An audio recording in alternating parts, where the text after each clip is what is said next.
Hey everyone, and welcome back. I am so pumped for this deep dive.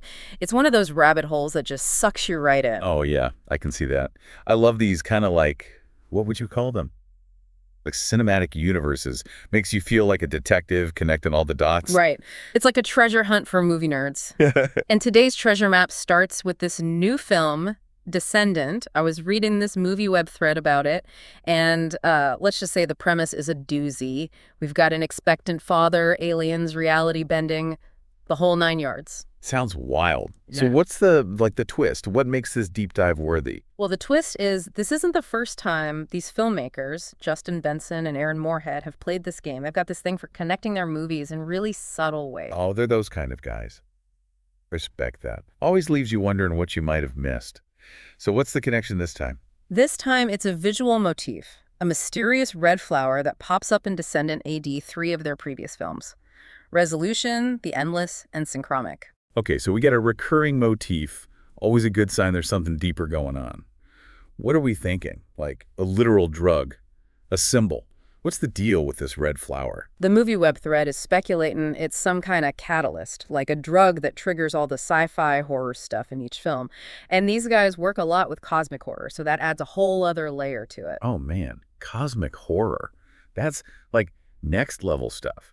You're talking about the vastness of the universe, humanity's insignificance, all that good, creepy stuff. Imagine if a drug could make you see all that. Yikes. Right. It's like an altered reality, but instead of just bending the laws of physics, it's bending your perception of reality itself. Exactly. And that's what makes this red flower so darn fascinating. What kind of realities is it unlocking? What truths, or maybe even horrors, is it revealing? What happens to the folks who encounter it? I know, right? And knowing Benson and Moorhead, we're not going to get any easy answers. They love their subtle world building, those narratives that really make you think. By the way, have you seen any of these? Resolution, The Endless, or Synchronic? I have, yeah.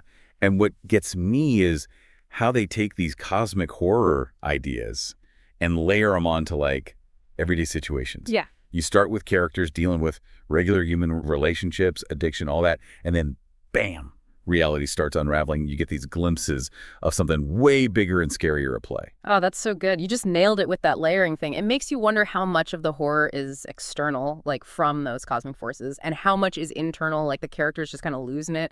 And how does that red flower fit into all of this? Is it making their anxieties worse, or is it the cause of them in the first place? You hit the nail on the head, and I think that's exactly what we're going to be digging into during this deep dive. Yeah. That red flower might be the key to understanding not just what happens in these movies, but what they're really saying about like life, the universe, and everything. Okay, so we've got our interconnected universe, the mysterious red flower, and these filmmakers who love to mess with our minds.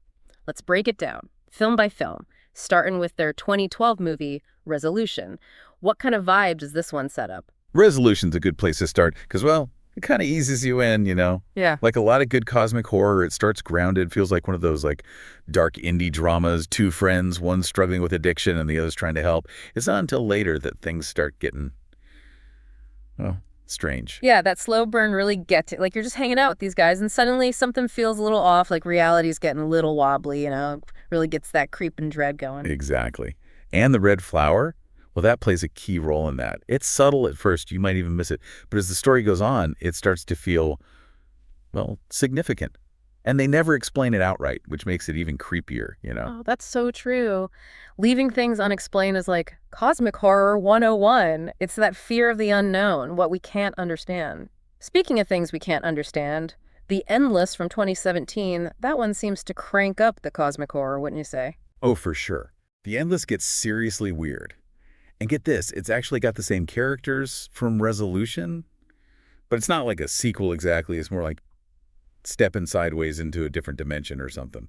Another layer of reality, I guess you could say. That's such a clever way to build their universe, huh? Same characters, but in a completely different situation, facing even weirder stuff. And that red flower, is it still hanging around? Oh yeah, even more so in this one.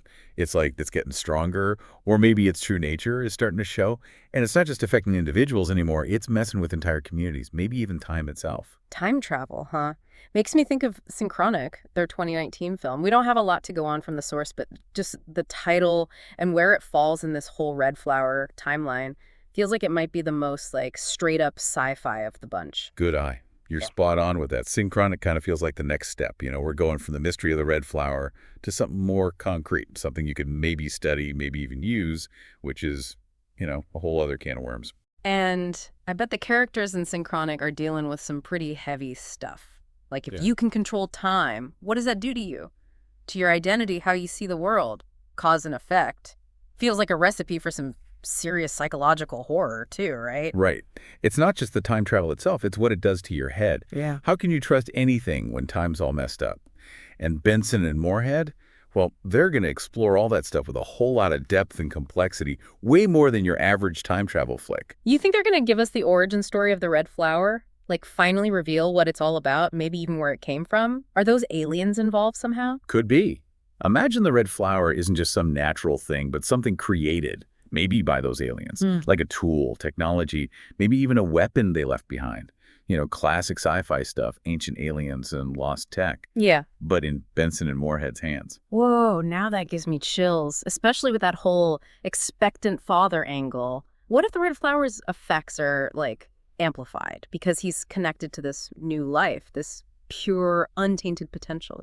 Yeah, exactly. And remember, cosmic horror often plays with the idea that we're not special, that there are forces out there way bigger than us, and a newborn baby thrown into all that cosmic chaos. Yeah. That's a whole new level of scary. Man, I am so ready to see how Descendant ties into all of this.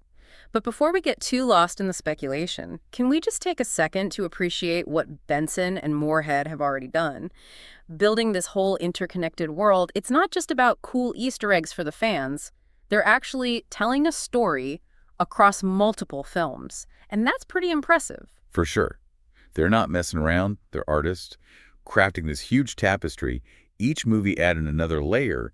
And if you're paying attention, really thinking about it, you get some pretty deep insights. It's like those recurring motifs we talked about earlier. They're not just there for show. They're like clues, making us think, connect the dots, see the bigger picture. They want us to play along, to be part of their cinematic world. Right. It's not just sitting back and watching. They want you to explore, to question, to get comfortable with the mystery. And that's what's so cool about it. I love that. Speaking of mysteries, I've been thinking about something. You know how we keep saying the red flower's like a key to unlocking the secrets of their universe? Yeah. Seems like it's the thing connecting it all, right? The catalyst for all the weirdness. Exactly. But what if, and hear me out here, what if the red flower isn't a key to unlock something, but a lock itself? What if it's not about revealing answers, but about keeping something hidden, something even scarier than anything we've seen so far? Ooh, now that's an interesting twist. It completely flips the script, right? Instead of looking for answers, maybe some things are better left alone. It's like that whole Pandora's box thing, Once you open it, you can't go back. And that is cosmic horror in a nutshell. That fear of pushing too far, messing with stuff we don't understand.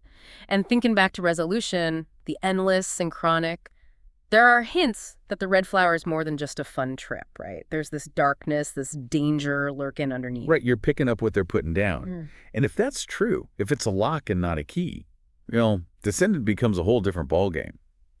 Are we going to see someone trying to break that lock? Or are we going to see what happens when that lock breaks?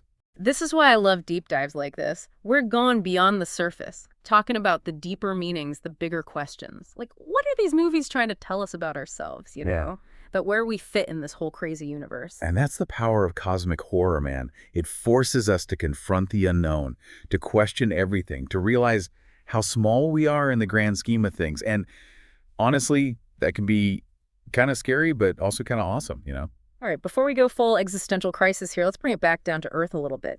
Let's talk about the filmmaking itself. How do Benson and Moorhead create that sense of creepiness and mystery? Like their use of sound and visuals, how they build tension? Oh man, they're like masters of atmosphere. One thing they do really well is silence. They're not afraid to let a scene just breathe, Let the silence build up that anticipation, the dread. Yes. And the way they frame their shots, all those wide angles and long takes, you feel like you're being watched, like there's something just outside your vision. Plays on that primal fear, The stuff of we can't see, but we feel is there. Totally. And their sound design.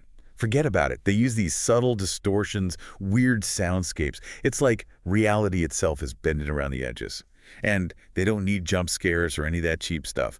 The horror gets under your skin, stays with you long after the movie's over. You know what you just reminded me of? That scene in The Endless with the Well, I don't want to spoil it for anyone who hasn't seen it, but let's just say there's a campfire, a ritual, and some seriously trippy visuals and sound design. That one stuck with me. Oh yeah, that scene is a masterpiece. They build so much tension without showing anything too graphic. It's all about what they don't show you. That's what really gets to you. They get that our imaginations are way scarier than anything they could put on screen. And speaking of scary things on screen, those aliens in Descendant, how do you think they're going to handle that? Will we actually see them, or will they keep it mysterious, like you were saying before? Good question. Knowing them, I'm betting on the mysterious route. Yeah. They'll play with our expectations, maybe even leave it open-ended so we're left wondering what they really are. I hope so. It's always more effective when you have to fill in the blanks yourself. And since they're into cosmic horror, I'm kind of hoping for some Lovecraftian vibes. You know, those ancient powerful beings that drive people mad just by looking at them. Oh yeah, Lovecraft would be a perfect fit for this. Ah, That whole idea of humanity being totally insignificant next to these huge, ancient cosmic forces, that's right up their alley. imagine if they went full Lovecraft with the forbidden knowledge, the civilizations destroyed by trying to understand too much. That'd be intense. I can see it now, that expectant father and descendant, driven insane by visions of these aliens, his whole reality crumbling as he tries to protect his kid from something he can't even begin to understand. Dude, that's some seriously heavy stuff. It's like sci-fi, psychological horror, and an existential crisis all rolled into one. And let's not forget the red flower. How does that fit into this whole cosmic equation? Is it the key to understanding the aliens, or the reason they're here in the first place? So many questions. Hmm? But that's what makes this whole deep dive so fun, right? We're not just watching movies. We're trying to figure them out, connecting the dots, expanding our minds. We're like those explorers in those old adventure movies, following the trail of the red flower, not sure what we'll find, but excited to find out. Exactly. Even if the answers are scary or we never find them, the journey itself is worth it. It's a reminder that movies can be more than just entertainment. They can make you think, challenge your perspective, show you new ways of seeing the world. Well said. And with cosmic horror especially, they can really make you question your place in the universe, you know? Like, are we really that important? Are we alone? What's out there? All that good stuff. We've covered a lot of ground. Red flowers, aliens, Lovecraftian vibes, and I think we even touched on the meaning of life in there somewhere. Huh? You know, it's funny, but through all that, that red flower keeps popping back up, and I don't think it's just a coincidence. It's like, it's got to mean something, right? It's symbolic, you know? Oh yeah, definitely. In horror, especially, symbols are huge. It's a way for the filmmakers to tap into those deep down fears we all have without spelling it out, like speaking to our subconscious or something. I think we've covered just about everything we can on this one, folks. But if you're looking for a movie marathon that'll really make you think, I highly recommend checking out Benson and Moorhead's work. Start with Resolution, then move on to The Endless and Synchronic. And when you're ready for the grand finale, dive into Descendant, the newest piece of this crazy cosmic puzzle. And don't forget, keep an eye out for that red flower. It might be the key to understand everything. Or maybe, just maybe, it's a warning to stay away. Until next time, deep divers, keep exploring, keep questioning, and remember, sometimes the scariest discoveries are the ones we make about ourselves.